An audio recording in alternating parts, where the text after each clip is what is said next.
Hi everyone, and welcome to the Aries November 2021 Illumination reading. This is I Am Illuminated Tarot and Meaning-Based Spiritual Coaching Services. I am Lauren. Hi and welcome. So all of my readings, along with the services on my website, are here to help illuminate the way towards answering what I believe is life's greatest question. What does life need from you that only you can give? And if you'd like to start the process of courageously taking action towards answering these questions for yourself, the link to my website is in the description box below, where you can book a personal tarot reading or a one-on-one coaching session, or you can simply watch this reading and hopefully you'll take away something that is self-illuminating. All right, Aries, let's jump right into it. So we're going to start the reading by taking a look at your energy and the energy of your So this is your internal energy, and this is the external energy that life is asking you to connect with, to basically bring out something within yourself that only you can give and are meant to connect outwardly with.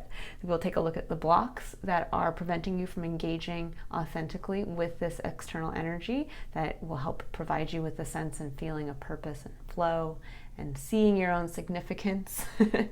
And then we'll jump into engaging the Triad of Engagement, which is utilizing the three basic principles of curiosity, courage, and contemplation to better unlock how to navigate around these obstacles and challenges so that you are spending the month feeling like you are better answering life's call. All right, so Aries, let's take a look at the energy that you're sitting with. What are my Aries sitting with currently? And I hope all of you guys are having a good month so far. It's Thanksgiving here in America coming right up around the corner, so I hope for anybody watching over here that you guys are all getting ready for a wonderful Thanksgiving holiday with friends and family. So we have Ace of Swords and the Seven of Wands. Beautiful energy. So this is really showing me that you guys are sitting with a truth and that you're in a place now to start taking action towards defending it. There is this quality of, for me, what I'm seeing here with the sword is it's almost like that divine touch of, I see it now, the clarity of something, and you're ready to go out and basically through action, because wands in the tarot are action, be able to, in a coherent and confident way, defend this clarity and truth. All right, that's actually a great place to be in. So let's take a look at what life is asking you to connect with currently in your external environment. What does life need from you? And I kind of have this feeling with the Ace of Swords coming up. It's what does life need from this newfound clarity that you have and that you're willing to step up and defend and take action towards and from. Let's see, what does Aries need to know about their external environment? What are you asking of them?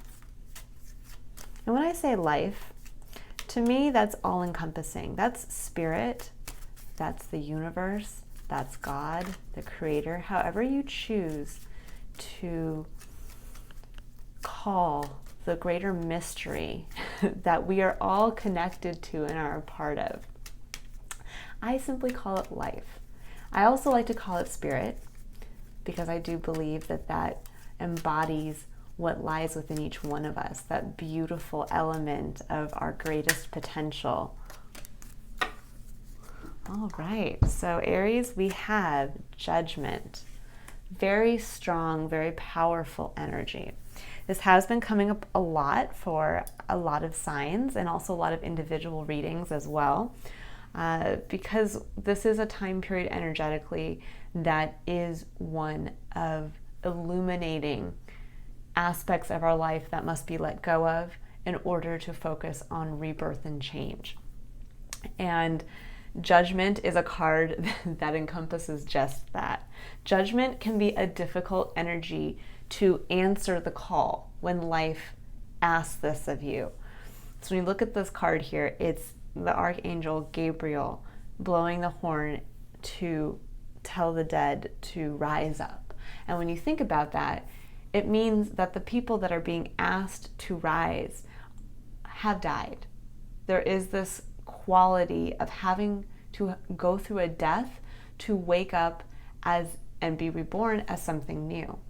And so when you think of that energy, that's why it's difficult, because there is this scary element of wanting to answer the call, wanting to step up into this new place of truth and clarity for yourself that you see, but that you know on some level, some other part of yourself has to die or has to be released. And often this can be difficult energy because it's an internal one. It's one where we can simply wake up one morning and realize, I no longer care for the job I've been in for 25 years, or I no longer want to be married to the same person I've been married to for 25 years, or I no longer want to practice the religion I've practiced for 25 years. And it's one of those things that's very hard to describe where that call comes from, but it truly is a calling from life. This actually sums up really that feeling of, wow, life is asking more from me at this point, and I'm going to have to do whatever I can to answer that call. And if that means releasing some aspect of myself or my experience, I'm going to have to do that. And that can be very scary. And it can also, because it's internal, only you hear the call. The others around you will not. It's very difficult to take action because you will meet with opposition, you'll meet with questions, you'll meet with, people who don't understand and don't hear that call. And when we start to want to defend that clarity, defend what we're hearing, it can feel like the world's against us. He's defending himself against all of these other sticks, and he doesn't seem to have somebody else on his side when you look at the picture here. But in reality, you always have spirit, God, the universe, the divine design on your side. There is a reason why you specifically see this clarity, have this truth, and that you're being asked now to openly engage with it. So let's take a look at the blocks that are coming up here. So I pull cards for what I call the void. And the void is that self-protective barrier we have created as we moved from childhood into adulthood, that we imposed layer by layer, almost like an onion skin or a paper mache mask, where every time we tried to engage a unique, internal, authentic part of ourself with the external environment and we got hurt, this is where we put up that protective barrier of, well, I don't want to go through that again, so I won't share that ability of mine, or share that idea that I have, or give my heart openly to someone.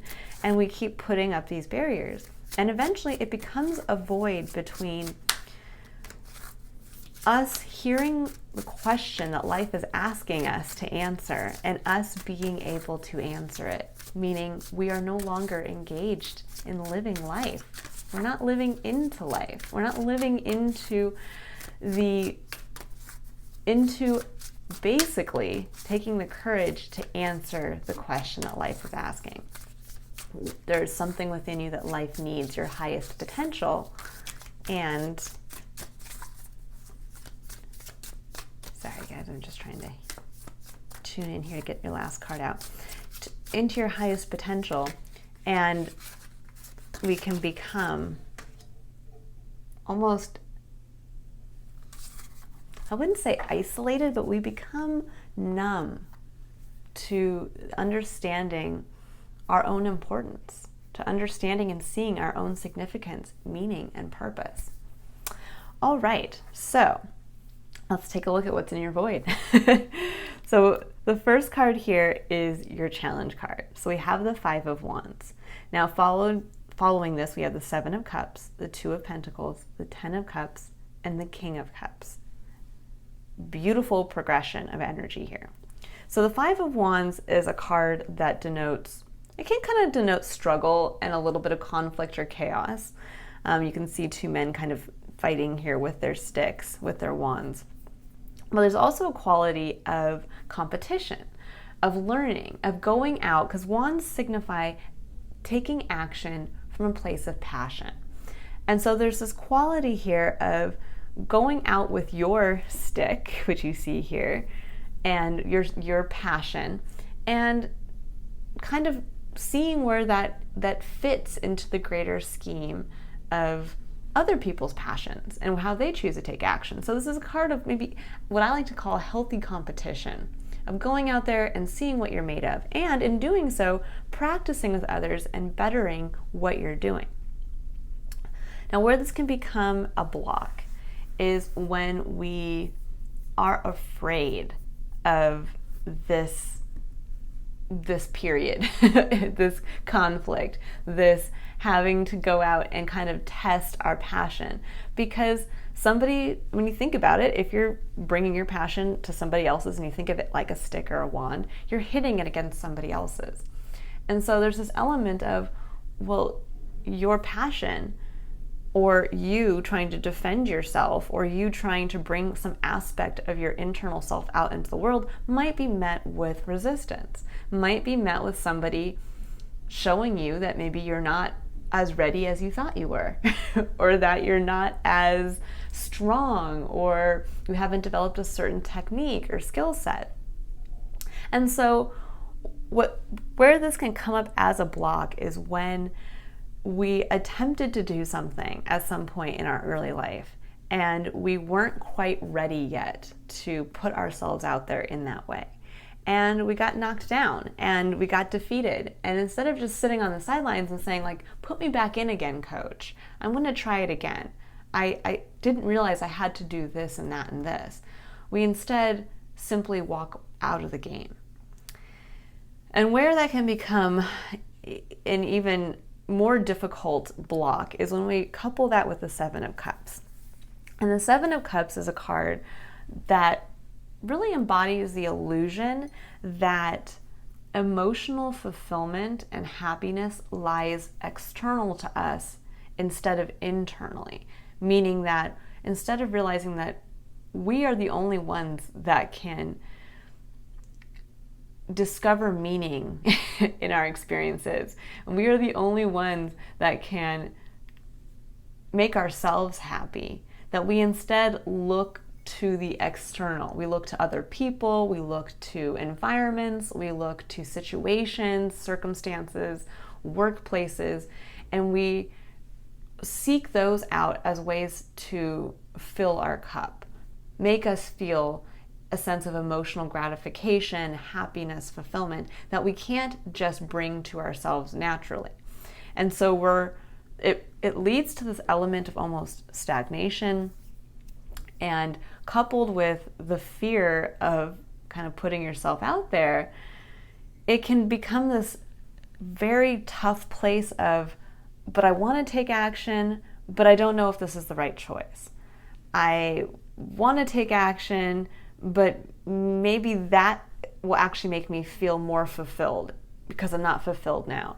And what ends up happening is we end up just getting stuck there of, I can't make a choice, and I don't want to be hurt again, or I don't want to be told that I don't have enough skills or experience, and I'm a little afraid. I'm a little afraid that I can't do it for myself. And then we have the heart of your reading here, which is the Two of Pentacles. This is what life is asking you to take a look at, to help understand that in this Two of Pentacles is in you being able to illuminate something around this energy, you will then move forward into this side. You will navigate out of the block. So the Two of Pentacles is a card of balancing action in the physical world. These are the little tasks that we do day to day. And, you know, it can feel like juggling. In fact, one of the depictions of the Two of Pentacles in another deck is somebody juggling the Two Pentacles. And so there's this quality of understanding that at any given time, we are always going to be juggling multiple things. We never get that amazing time in life where it's like, oh, you can just focus on this one thing and not have any distraction. It's like there's always going to be some aspect of distraction or some aspect of juggling. And the Two of Pentacles, though, also asks us to possibly make a decision between weighing the importance of two things that seem to be equally important, but understanding that we can't do it all. So if you think about it, if both hands are filled with two things, there's no way for you to be able to really take on anything new because you're just juggling. And so there is a quality here coming through of being asked to make a decision that if we really want to start to take inspired action towards this new truth, this calling, that we have to make room for that. And how do we make room for that? How do we make room when everything seems to be of equal importance? You know, I have a family, I have to pay bills, I have to maintain my health, and all of those things seem important.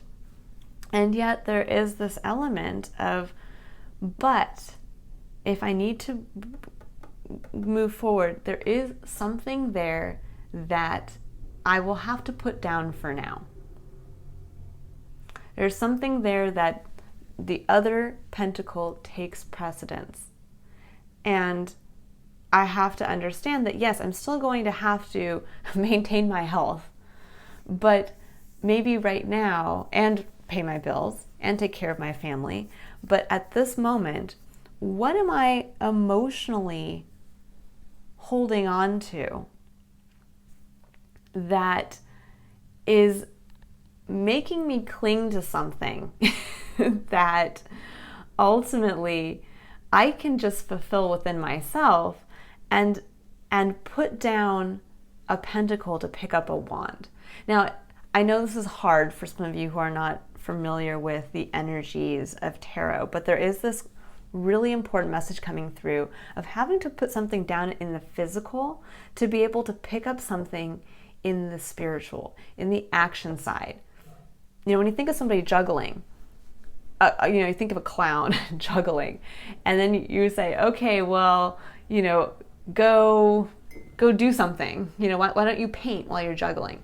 Now, it's going to be a very hard thing to do. Let's say that clown was inspired to paint. If he keeps juggling those two balls, he's never going to be able to pick up a paintbrush and be able to dedicate himself to painting. So there is this quality here of understanding you can keep one thing in the physical, but there is an aspect that's going to have to be released to be able for you to be better equipped to start to move forward with a passion. And a passion that ultimately is going to lead to the discovery of something beautiful on the other side here. The Ten of Cups and the King of Cups. Now, the Ten of Cups is the depiction of our ultimate heart's desire. It is often depicted as the happy family card, but it is that feeling of your cup is so full, it is overfloweth, and I like to call it the feeling of what your idea of heaven would feel like. Not look like, but feel like. When you think of heaven, what comes up for you that you'd like to feel? Is that a sense of peace? Is it a sense of fulfillment? Is it a sense of happiness and joy? Is it a sense of adventure? Some people's idea of heaven is that they could always be base jumping and flying in squirrel suits.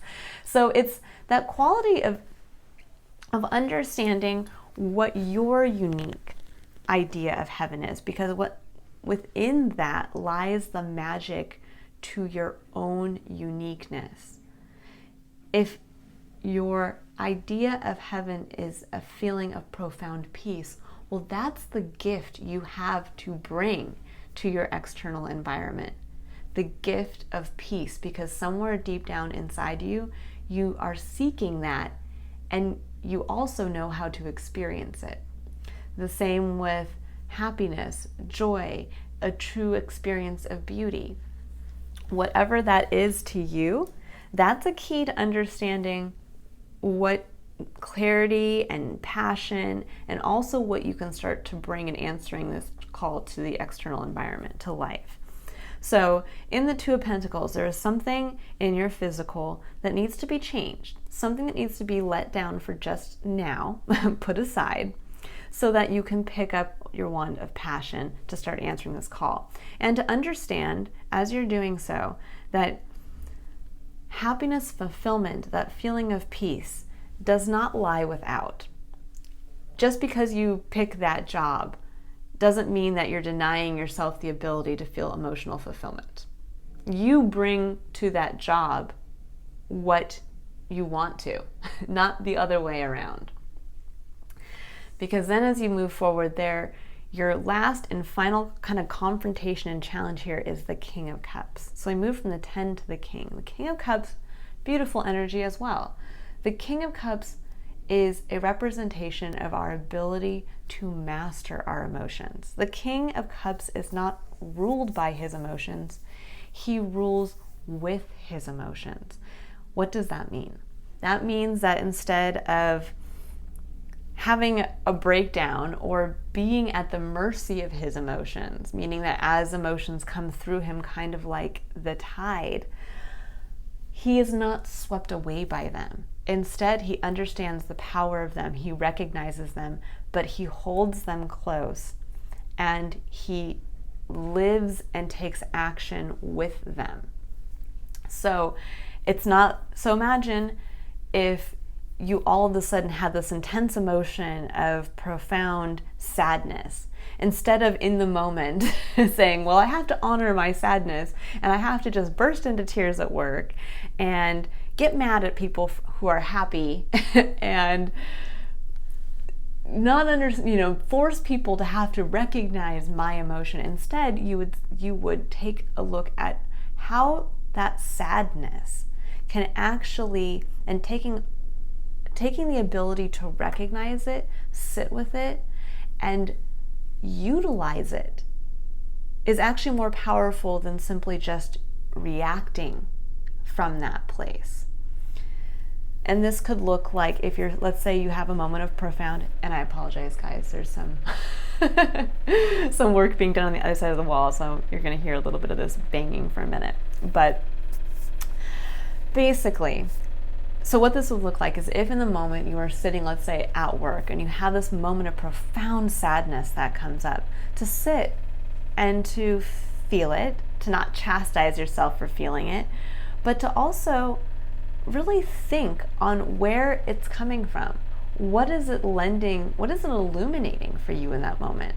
And how can you act from the wisdom that looking at that sadness allows you to understand? And I know it seems strange, but at any given time, we work with emotions, and they can come up when we're in the workplace, they can come up when we're at home, they can come up when we're doing a hobby or activity, and we can sometimes do one of two things: push them away, say, ugh, I don't even want to deal with that, like, why am I feeling that way? I shouldn't feel that way, this is ridiculous. Or we do the reverse and we act on impulse without observing where that emotion is coming from and the true power and potential that lies in working with that feeling. So the King of Cups understands that he holds his own cup. He understands how to work with his emotions because he also understands what's in his cup. He understands what fulfills him. He understands what makes him sad. He understands why it makes him sad. He understands what makes him happy and why it makes him happy. He understands why he gets annoyed and what annoys him. But then he chooses to take action from a place of personal empowerment, meaning if he knows what annoys him, he's not going to go out and keep putting himself in situations or putting himself around people who annoy him. Instead, he's going to change his own actions and understanding and having clarity from that emotional place of, well, I don't like that. I'm annoyed by people who act like this, or I'm annoyed by workplaces that offer this structure or routine. And so I'm going to go out and change that. I'm going to take power back into myself and find a new workplace that doesn't have X, Y, and Z that I know annoy me. Or I'm going to remove myself from interacting with people that annoy me on this level. Or in thinking about what your true vision of heaven is, now that you know that, you can work from that place. I want to experience more peace in my life. That's also in seeking to feel that. That's also what I have to bring and offer. And how can you then change your actions to help fulfill that need that lies within your cup? And that's what life is asking for you to recognize right now. What is your own need that you need to fulfill? Be it more peace in your life, be it love from a partner, be it a feeling of being able to connect with the feeling of beauty in your life, or the feeling of joy.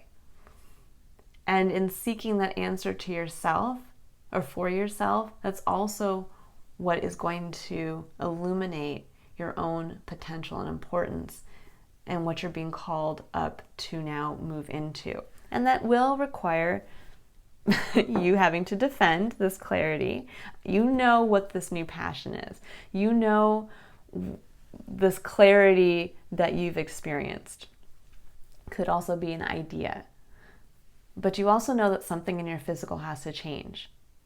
And that's what the King of Cups, that's what he's good at. He can understand, I can feel these emotions and I can change my physical experience by choosing to walk away from a workplace that drains me and thereby changing my emotional experience. I can walk away from an unfulfilling romantic partnership because ultimately that's not fulfilling to me. That's not making me happy. That's not filling my cup. I can walk away from bad lifestyle habits that are making me not feel healthy. I have the ability to do this and therein change my emotional experience. So very powerful reading, Aries. I think this is beautiful. So now what we're going to do is we're going to go ahead and engage the Triad of Engagement, which is going to demonstrate how working with the principles of curiosity, courage, and contemplation can really help you stay engaged, stay personally and consciously aware of your actions and how you can continue to navigate around these blocks to better connect yourself with life. All right, so we're going to pull a card here for curiosity. And we're going to build a question that you can answer for yourself throughout the week or the rest of the month.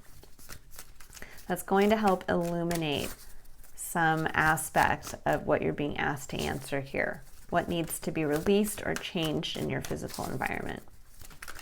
And the Two of Pentacles is a small energy. These are the small day-to-day tasks.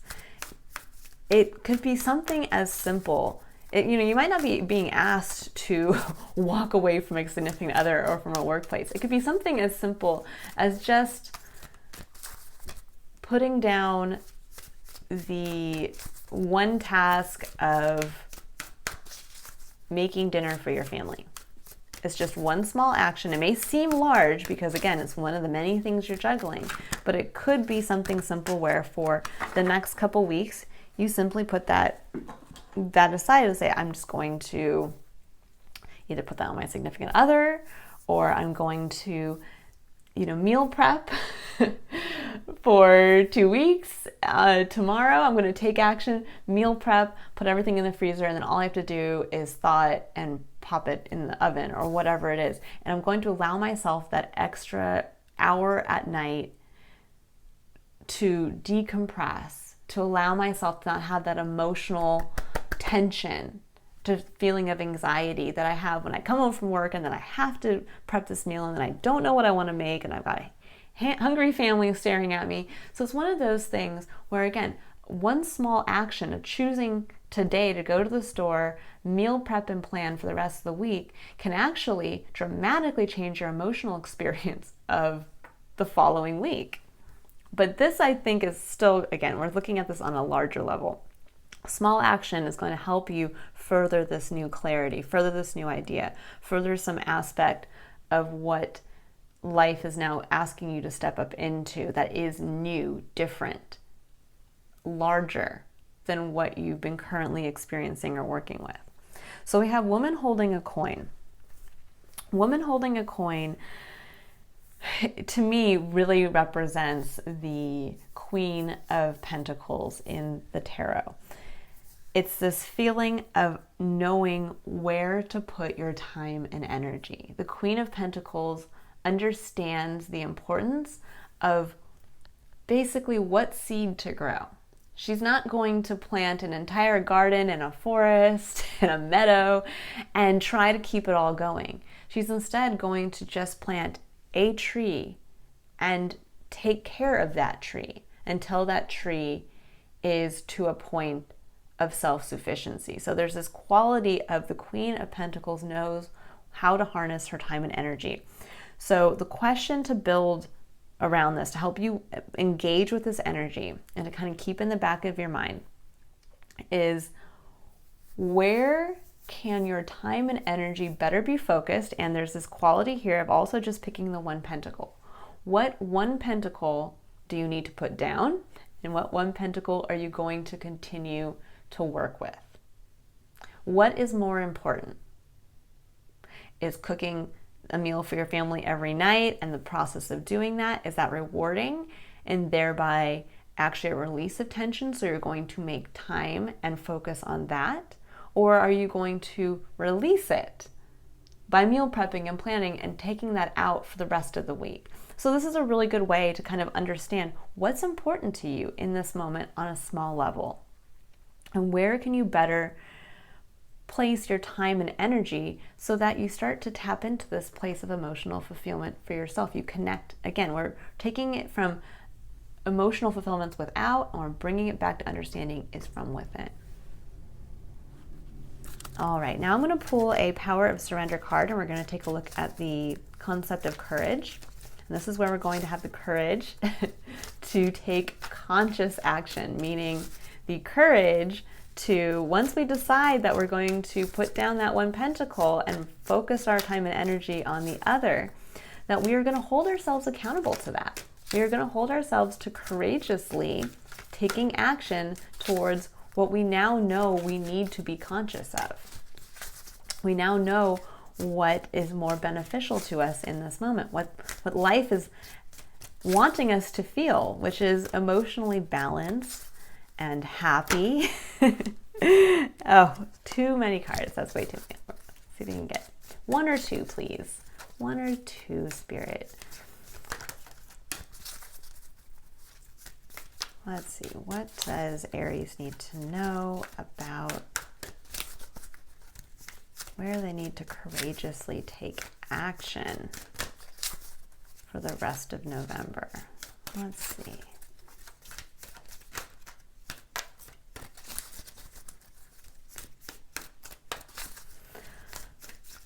Do you not want to take action, Aries?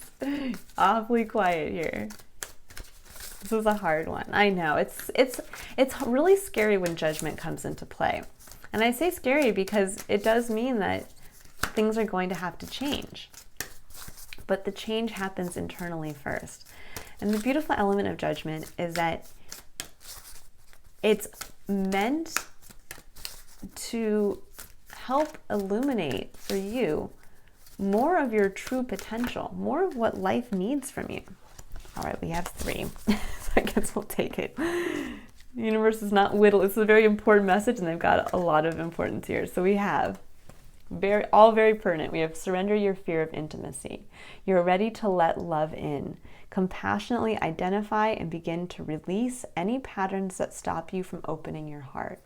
Very important when you think about wanting to defend something that is now a new truth to you. And, this looks like this could be obviously around, a romantic partnership, but I look at this as well, that when you think about you are ready to let love in, compassionately identify and begin to release any patterns that stop you from opening your heart. This is where you almost have to have faith in spirit, in life, in the universe, in God, however you choose to look at it. You have to have faith that you're being called up with, and you saw this new truth for a reason. And that actually in sharing it, in defending it, and bringing it out and taking action on its behalf, that others will support you. That in turn, others will love this idea just as much as you do. And that others will come to help support and make it be. And so that's really when you think about intimacy. Often we hold things close to us. We hold the most important aspects of what we want out of life close to us without sharing it with others and not acting courageously on that secret desire or dream or wish or ability, simply because we're afraid to open our hearts to the potential that could have. We're afraid to open our hearts up to the outside world, to others who might criticize that. But often what I've found in my own life is that the more we open ourselves up to love, and the more we act from a place of authenticity and truthfulness, and we share that with others, the more it is received and honored and cherished, and often supported in unexpected ways. So we also have surrender to inner peace. Cultivate inner peace on a daily basis. In quiet, meditative moments, focus on the stillness within and enjoy this inner refuge. Others will feel your good vibes too, and your life will flow more easily. That's a great thing to think about when you're thinking about the Two of Pentacles. When you're thinking about juggling all these things. What one thing could you do, put down, that's going to allow you to enter into this place of inner peace? Even if it's something as simple as giving yourself that few minutes to decompress after coming home from work, because you don't have to prepare a meal. You don't have that stress of having to figure out what's on the docket tonight for dinner, because you already know. And that's how you can start to bring in this little bit of peace every day. And then we have surrender your fear of change. The universe is reminding you that you are cared for always. Whether you're afraid of a change in your job, your health, or a relationship, or if you fear aging or death, repeat the affirmation, I have faith that all is well. And again, there's this element of faith coming in. You don't need to fear change when you have faith and understanding that it's for your betterment, for what life knows you ultimately want to feel. You can actually experience that. We can actually experience our own version of heaven on earth. But we have to be courageous in taking small action towards creating that for ourselves.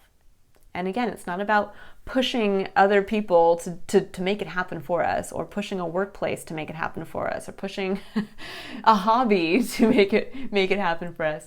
It's that we take small action on our own behalf.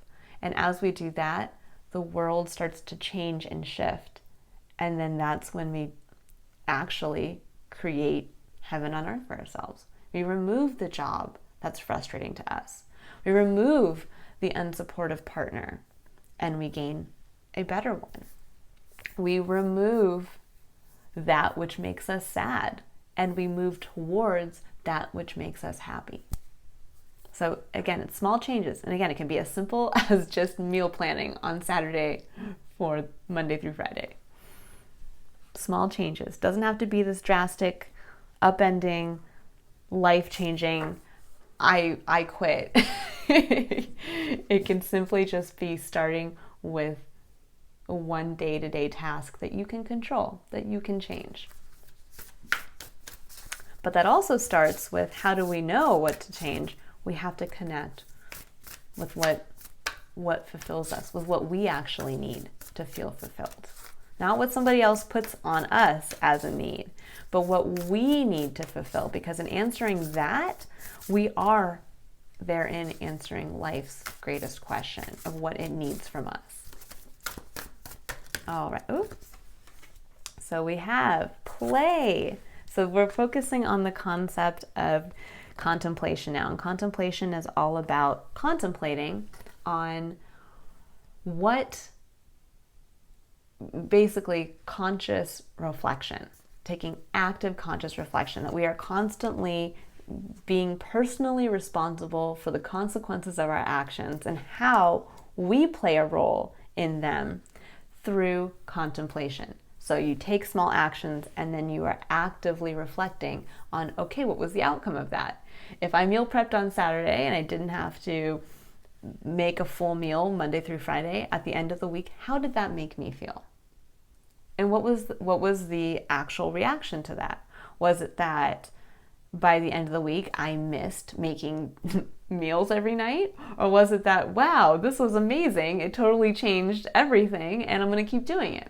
So it's a way for us to keep, it's actually the most important principle, in that it allows us to stay engaged, because it allows us to then continue the process over. We are reflecting on the next questions to ask ourselves. So we stop, we contemplate, we say, okay, we meal prepped for the week. At the end of the week, I'm reflecting and I'm being curious. How did that make me feel? How did that change my external life experience? And how therein did my internal feelings, my emotional core, how did that change as well? And then we can choose to continue to take action, either if it made us feel great and it was wonderful, and then we can continue to make this change happen in our external environment, or we can shift and say, ooh, actually that didn't give me the intended result that I wanted. I actually missed making meals every night. So this is actually where I want to now refocus my energy. So I'm going to take action to be able to make that a priority at night. I'm going to leave work 15 minutes early, and I'm going to hold myself accountable to that, so that when I get home, I have that extra time to do that. This is how we manifest what we would love to see in the world, and we also get to meet our needs at the same time. So you guys have play, have fun, celebrate, don't be so serious. Fantastic. So a great point of contemplation. Are your actions making you feel like life is fun? That life can feel like this, like you're swimming in a glass of champagne. Who wouldn't love to swim in a glass of champagne? Obviously, not everybody. But there's this quality here of the kind of fantastical, just, when you think of whatever is fun and play to you, are your actions in your day-to-day environment allowing you to feel more of this? To feel that, when we think about being asked these important questions of from life, it's not that life wants us to have to suffer. Life is suffering, but that suffering generally comes from ourselves. We put the suffering on ourselves.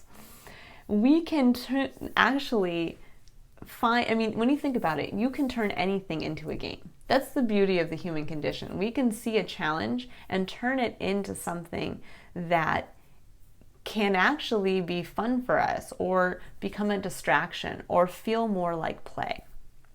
So, and actually that movie came out, probably 20 years ago now, but that Italian movie, Life is Beautiful, a very difficult yet beautiful movie to watch, and a great example of that you can be in one of the most dire and tragic and awful suffering circumstances, but there's always a way to change your perspective, to make it feel like it has meaning for you, to make it feel like there's a purpose, that you're engaging some part of yourself with this suffering or this negative experience, that you get a chance to actually have fun if you want, or to experience beauty if you want. No one can rob you of that. That's where the true freedom in our life experience lies. No one can tell you how to feel or how to perceive. That is solely within your own control. So again, what you bring to the life experience and how you meet the challenge of suffering is what truly unlocks your greatest potential. And what you alone, as a singular, unique being, brings to any situation. All right, Aries, your reading was very powerful. I think this is going to be an illuminating rest of the month. And again, it's taking a look at the small things, being ready to defend this new truth, this idea, and understanding that in taking action towards it, that it's just as simple as starting to shift the small day-to-day tasks so that your needs are fulfilled and so that you can take action in a way that brings you emotional fulfillment. And therein, you're going to be able to almost be reborn as a new version of yourself. All right, Aries, if you'd like to book a personal reading or a one-on-one coaching session, the link to my website is in the description box below. Have a wonderful rest of November and happy Thanksgiving to all of you here in America and maybe Canada. I'm not sure. All right, bye guys.